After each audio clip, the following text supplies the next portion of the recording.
মেয়েদের অনেক কিছু ত্যাগ করতে হয়। যে ঘরে জন্ম হয়েছে সেই ঘর ছেড়ে চলে যেতে হয়।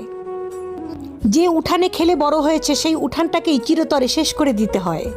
একটু ভালো করে দেখলে দেখা যায় মেয়েদের কিন্তু আসলে কোনো ঘরই হয় না। বাবার কাছে থাকলে বাবার বাড়ি, স্বামীর কাছে থাকলে স্বামীর বাড়ি, ছেলের কাছে থাকলে ছেলের বাড়ি, নিজেদের আসলে কোনো বাড়ি হয় না। মা জাতি বড় অদ্ভুত।